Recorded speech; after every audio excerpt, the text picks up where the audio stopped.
ബാക്കി ഞങ്ങളുടെ നാട്ടിലാദ്യം വന്നിട്ട് ഞങ്ങൾക്ക് വേണ്ടി ഒന്നും പറഞ്ഞില്ലെന്ന് പരാതി വേണ്ട. ഹബീബായ നബി ഞങ്ങൾ ഒരിക്കലും വീട്ടിൽ ചെന്നപ്പോ പാതിരാ സമയത്ത് തന്റെ പ്രിയപ്പെട്ട കൊച്ചുമക്കൾ കിടന്ന് പൊട്ടിക്കരയാ. ഹബീബായ നബി ഞങ്ങൾ ചോദിച്ചു, ഫാത്തിമ മോളെ ഹസൻ ഹുസൈൻ റളിയല്ലാഹു അൻഹുമാ കരയുന്നതെന്തിനാണ്?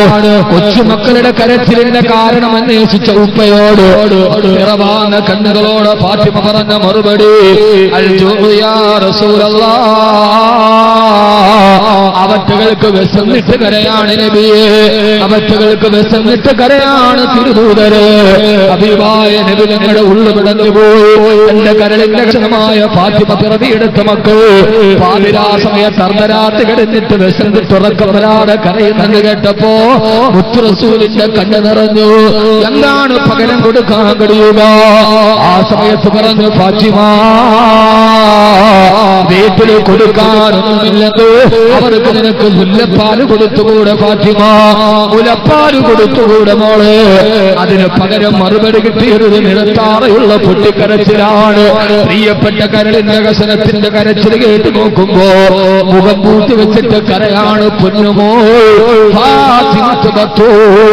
സ്വർഗസുരവാണികളുടെ നേതാവ്, സ്വർഗീയ പെണ്ണുങ്ങളുടെ നേതാവ്, നാളെ സ്വർഗത്തിന്റെ കൊടിപിടിക്കേണ്ട മകളാണെന്നവ പൊട്ടിക്കരയാണ്. എന്റെ മോളെ കരയുന്നത്? യാ റസൂലല്ലാഹ്, ഉപ്പാടെ മോള് വയറ് നിറച്ച് ഭക്ഷണം കഴിച്ചിട്ട് 2 മാസമായി തിരുപ്പ പൊന്നുപ്പ.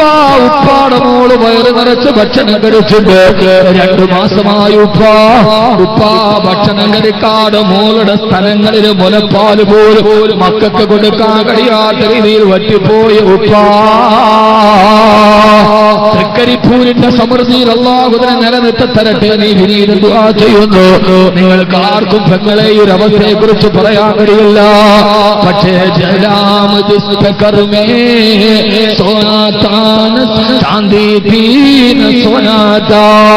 ഒരു ലോകത്തിന്റെ രാജാവായിരുന്നിട്ടും ഒരു വെള്ളി പോലും കൊട്ടാരത്തിലില്ലാതിരുന്ന രാജാവിന്റെ കഥ പറയുമ്പോ മുത്തു റസൂലിന്റെ കണ്ണ് നിറഞ്ഞുപോയി. എന്റെ മോള് ഭക്ഷണം കഴിച്ചിട്ട് 2 മാസമായോ? പട്ടിണി കാരണത്താൽ വയറൊട്ടുന്നുവോ, മുലപ്പാതി ഇല്ലാതാകുന്നുവോ? രാവിലെ സുബഹി കഴിഞ്ഞപ്പോ അറിയണേ ചെറുപ്പക്കാരാ, ലോകത്തോട് പറയണം റബീന്റെ ഈ പ്രഭാഷണ പേര് രാവിലെ ഇറങ്ങി തിരിച്ചു മുത്തുനബി മുഹമ്മദ് മുസ്തഫ ജൂതന്റെ തോട്ടത്തിൽ പോയിട്ട്, ഞാൻ നിന്റെ മരങ്ങൾക്ക് വെള്ളം കോരി തരട്ടെയോ? ദീനാറുകൾ നിശ്ചയിച്ചിട്ട് ജൂതന്റെ തോട്ടത്തിൽ വെള്ളം കോരി കൊടുത്തു. ആ ജൂതന്റെ ഈത്തപ്പഴത്തോട്ടത്തിന്റെ ഉറവിടത്തിലൂടെ തന്റെ റിസാലത്തിന്റെ തോളില് തോൽപാത്രത്തിന് വെള്ളവും നനനുറച്ച് ഓരോ ഈത്തപ്പഴത്തോട്ടത്തിന്റെ ചുവട്ടിലും നനച്ചു കൊടുത്ത് കൂലിപ്പണിയെടുക്കുന്നു. ആരെന്നറിയോ? ഈ ദുനിയാവിൽ ഈ മണ്ണിന്റെ മുകളിൽ കാലിത വിട്ട് നടന്നവര് ഏറ്റവും ഉന്നതനായ പ്രവാചകൻ മുഹമ്മദുൻ ഖൈറു മൻ യംശി അലാ ഖദമി. ഈ ഭൂമിയുടെ മുകളിൽ കാലിത വിട്ടിയവര് ഏറ്റവും ഉന്നതനായ പ്രവാചകൻ. ആ തോളിന്റെ മുകളിൽ വെള്ളവച്ച വന്നുകൊണ്ട് ഈത്തപ്പന മരത്തിന് നനച്ചു കൊടുത്തു. അതിന്റെ ഇടയിൽ കിണറ്റിൽ നിന്ന് വെള്ളം കോരുമ്പോ അറിയാതെ തോൽപാത്രം വെള്ളത്തിലേക്ക് വീണുപോയി. കിണറ്റിലേക്ക് വിഷാദവിഷണ്ണനായി നിൽക്കുന്ന മുത്തിന്റെ മുമ്പിലേക്ക് കോപാകാതനായി ഓടിപ്പോയി തോട്ടമുടമയായ ജൂതന്, എന്റെ തോൽപാത്രം കിണറ്റിൽ കളഞ്ഞോടാ പരമദ്രോഹി. തന്റെ കൈവീശി അല്ലാഹുവിന്റെ റസൂലിന്റെ വലത്തെ ചുമലിലേക്ക് ആഞ്ഞു പ്രകരിച്ചില്ല മുഅ്മിനീങ്ങളെ. ഹബീബായ മുത്തിന്റെ റിസാലത്തിന്റെ വലത്തെ തോളില് ജൂതന്റെ കൈവിരലുകളാടത്തിരിപ്പതിന് വേദന കൊണ്ട് പൊളയവേ, ഇറങ്ങടാ എന്റെ തോട്ടത്തിൽ നിന്ന്, ഇറങ്ങടാ എന്റെ തോട്ടത്തിൽ നിന്ന് ആക്രോശത്തോടെ പറയവേ, എനിക്ക് തരാനുള്ള കൂലി നൽകണേ, തരാനുള്ള കൂലി നൽകണേ. ഇല്ല, നിനക്ക് തരാനുള്ള കൂലി നീ നഷ്ടപ്പെട്ട തോൽപാത്രത്തിന് പകരമായി ഒന്നുമില്ലെന്ന് പറയുമ്പോ ആ ജൂതന്റെ മുമ്പിൽ ഒരു സാധുവിനെ പോലെ നിന്നിട്ട് ഒന്നും തരാതെ വെറുകയോടെ മടക്കല്ലേ. എന്റെ ഫാത്തിമയും മക്കളും വീട്ടില് പട്ടിണിയിലാ. എന്റെ പൊന്നുമോള് ഭക്ഷണം കഴിച്ചിട്ട് 2 മാസമായി. ഒരു കുമ്പിള് കാരക്കയെങ്കിലും തരുമോ? അതേവരെ വെള്ളം കോരിയതിന് പകരമായി ഒരു കുമ്പിള് കാരക്ക കയ്യിൽ വാങ്ങിച്ചിട്ട് വേദനയും സഹിച്ച് മുത്ത് റസൂല് വീട്ടിൽ വീട്ടിലെത്തി, വാതിലിൽ മുട്ടി. പൊന്നുമോള് ഫാത്തിമ ലോകത്തിന്റെ വസന്തം വന്ന് വാതിൽ തുറന്നു നിന്ന മോളുടെ കയ്യിലേക്ക് തന്റെ കയ്യിലെടുക്കുന്ന കാരക്ക മോളുടെ കയ്യിലേക്ക് വെച്ചു കൊടുത്തിട്ട് ഫാത്തിമ പൊന്നുമോളെ കഴിച്ചോ മോളെ, ഉപ്പാടെ മോള് കഴിച്ചോടി പൊന്നുമോളെ, എന്നിട്ട് മക്കൾക്ക് മുലപ്പാല് കൊടുക്കുമോളെ എന്നും പറഞ്ഞ് താൻ അധ്വാനിച്ച കാരക്ക മോളുടെ കയ്യിൽ കൊടുത്തിട്ട് ഇറങ്ങി നിൽക്കവേ ഉപ്പാനെ വിളിച്ചപ്പോ എവിടെയെന്ന് ചോദിക്കുന്നതിന് മുമ്പേ മുത്ത് റസൂൽ സല്ലല്ലാഹു അലൈഹി വസല്ലം പിന്തിരിഞ്ഞു നടക്കുമ്പോ തിരിഞ്ഞു നടക്കുന്ന ഉപ്പാന്റെ മുതുകിൽ അന്യന്റെ കൈയുടെ അടയാളം കണ്ട് ഓ വാതിൽപ്പടിയിൽ നിന്ന് പൊട്ടിക്കരഞ്ഞു പോയി ഫാത്തിമത്തു റളിയല്ലാഹു തആല അൻഹാ. ഉപ്പാ എന്തേ മോളെ, ഇതെന്താണ് ഉപ്പാ? വേണ്ട മോളെ, അല്ലാഹുവിന്റെ സ്വർഗ്ഗമാണ് ഒരുമിച്ച് കൂടാൻ പറ്റിയ സ്ഥലമെന്ന് പറഞ്ഞ് തന്റെ പ്രിയപ്പെട്ട മകളുടെ മുമ്പിൽ നിന്ന് കടന്നുപോയ ആദരവായ പ്രവാചകൻ നബി മുഹമ്മദ് മുസ്തഫ സല്ലല്ലാഹു അലൈഹി വസല്ലമ ഏത് പ്രതിസന്ധി വന്നാലും ഏത് പ്രയാസം വന്നാലും ഒരു ഹറാമ് പോലും മക്കളെ തീറ്റിക്കരുത്, മക്കളെ തീറ്റിക്കരുത്. ഇത് പറയാനാണ് ഞാനിത് വന്നത്.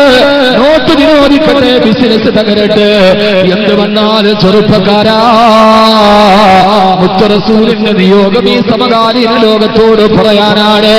നീ ഹറാമ് ചെയ്യരുത്, പലിശ വാങ്ങിക്കരുത്, തട്ടിപ്പ് നടത്തരുത്, മദ്യം വിൽക്കരുത്. നീ ഹലാലായി അല്ലാഹു നിനക്ക് ആരോഗ്യം തന്നിട്ടില്ലേ?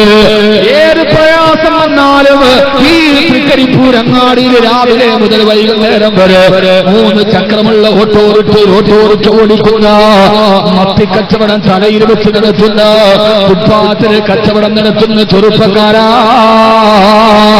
അല്ലാഹുവിന്റെ റസൂൽ പറയാ ആർക്കെങ്കിലും 3 സഹോദരിമാരെ അല്ലാഹു തന്നാൽ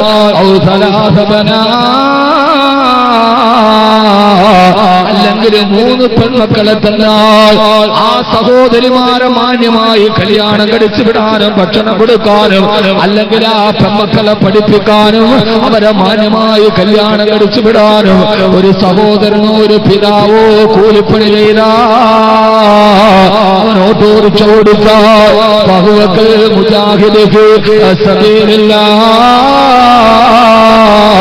അവൻ അല്ലാഹുവിന്റെ മാർഗത്തിൽ ധർമ്മസമരം ചെയ്തതുപോലെയോ നിന്റെ മക്കൾക്ക് ഹലാലായ ഭക്ഷണം കൊടുക്കാൻ ഹബീബായ നബി തങ്ങൾ ഈത്തപ്പന മരത്തിന് വെള്ളം കോരിയതെന്തിനാ? ഓരെണ്ണം മുമ്പിനെ മുഖത് പർവ്വതമാണ് വന്നിട്ട് ചോദിച്ചത്, ഞാൻ സ്വർണ്ണമായി തരട്ടെയോ? വേണ്ട വേണ്ട, ഞാൻ സ്വർണ്ണമാകട്ടെയോ? വേണ്ട വേണ്ട, ഞാൻ സ്വർണ്ണമാകട്ടെയോ? വേണ്ട വേണ്ട. ഇതെന്തോ ഒരു പ്രവാചകനാണ്. റസൂലേ ഖസം തമാമേ ഉമം ഗുലാമേ കറം വജൂദോ അദം ഖുദൂസോ കിദം ജഹാ മേ യാ തേരെ लिए फरिश्ते किदम रसूले हशम शमामे उमम गुलामे करम അല്ലാഹുവിന്റെ തിരുദൂതരെ അങ്ങ് കാണിച്ചു തന്ന ഔദാര്യത്തിന്റെ നിഴലിലാണ് പിന്നെയുള്ളവർ ഓരോ നിന്നത്. അല്ലാഹുവിന്റെ തിരുദൂതരെ അല്ലാഹുവിന്റെ അനാദിയിലെ തീരുമാനമാണെന്ന് തമാമേ ഉമം ഈ ലോകത്തിന്റെ പൂർണ്ണ മാതൃകയാണ് തിരുദൂതരെ. ആ സമയത്ത് കഠിനാധ്വാനം ചെയ്തു ഒരു കൂലിപ്പണിക്കാരൻ, ഒരു ഓട്ടോറിക്ഷക്കാരൻ ഫുട്പാത്തിൽ പൊരിവെയിലത്ത് കച്ചവടം ചെയ്തു. ബഹുവക്കൽ മുജാഹിദ് ഫീ സബീലില്ലാഹ് അവൻ അല്ലാഹുവിന്റെ മാർഗത്തിൽ ധർമ്മസമരം ചെയ്യുന്നവനാ. അതുകൊണ്ട് സഹോദരങ്ങളെ, ഈ റസൂൽ പകർത്തി തന്ന കൊളുത്തി തന്ന പ്രകാശങ്ങൾ ജീവിതത്തിൽ കൊളുത്തുക. ഇനി റസൂൽ എന്ന ഭർത്താവ്, ഇനി റസൂൽ എന്ന പിതാവ്, ഇൻഷാ അല്ലാഹ് അത് നമുക്ക് നാളെ ചർച്ച ചെയ്യാം. തന്റെ വീട്ടിൽ പട്ടിണി കൂടിയപ്പോ തന്റെ പ്രിയപ്പെട്ട ഭർത്താവിന്റെ കാലാചന്തയിലെ പുല്ല് കച്ചവടക്കാരനാണ്. ഫാത്തിമ എന്ന പരാതി പറഞ്ഞ് നബിയേ യാ റസൂലല്ലാഹ് ഇങ്ങനെ ഒരു പട്ടിണിക്കാരനാണല്ലോ അങ്ങനെയൊക്കെ ഭർത്താവായി നിയമിച്ചു തന്നത്. എത്രയെത്ര സമ്പന്നന്മാർ അങ്ങയുടെ സഹാബത്തിലുണ്ടായിരുന്നു. പൊന്നുമോളുടെ ചോദ്യമാണ്, ഇങ്ങനെ ഒരു പട്ടിണിക്കാരനായ അലിയിനെയാണോ എനിക്ക് ഭർത്താവായി തന്നത്? പരാതി പറഞ്ഞ മകളോട് മറുപടി, മോളെ ഫാത്തിമ, അല്ലാഹു രണ്ട് പുരുഷന്മാരെ സ്വർഗത്തിന് വേണ്ടി തിരഞ്ഞെടുത്തു. ആ രണ്ടുപേര് ആരാണ്? ഉപ്പ. ഒന്ന് അബൂക്കി, നിന്റെ വാപ്പയാണ് മോളെ, ഞാനാണ് മോളെ. രണ്ട് സൗദുക്കി, നിന്റെ ഭർത്താവാണ് പൊന്നുമോളെ.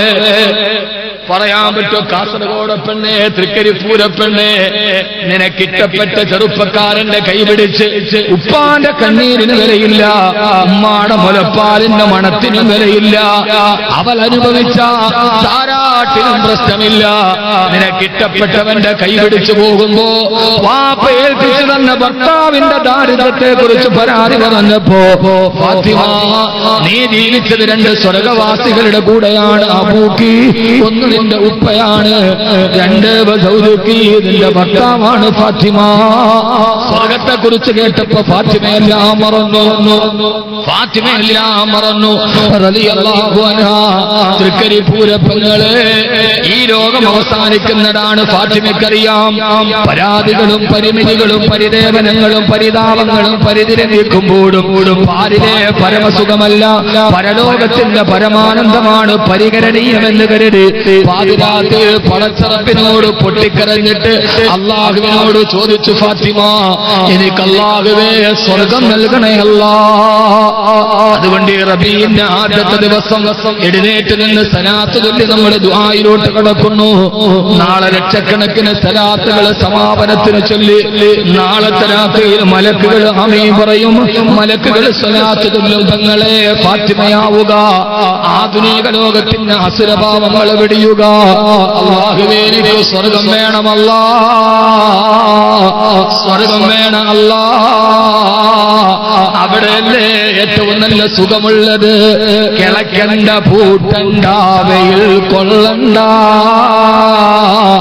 നിനക്കുള്ളതൊന്നും തന്നെ നീ അറിയണ്ട. സ്വർഗത്തിൽ വേർപ്പൊലിക്കണ്ട. സ്വർഗത്തിന്റെ സ്വർണ്ണ നൂലുകൾ കൊണ്ട് ഇതാപ്പെട്ട കട്ടിലിൽ ഇങ്ങനെ ചാരിയിരിക്കുമ്പോ ഖുർആൻ പറയുന്നൊരു കാഴ്ചയുണ്ട്.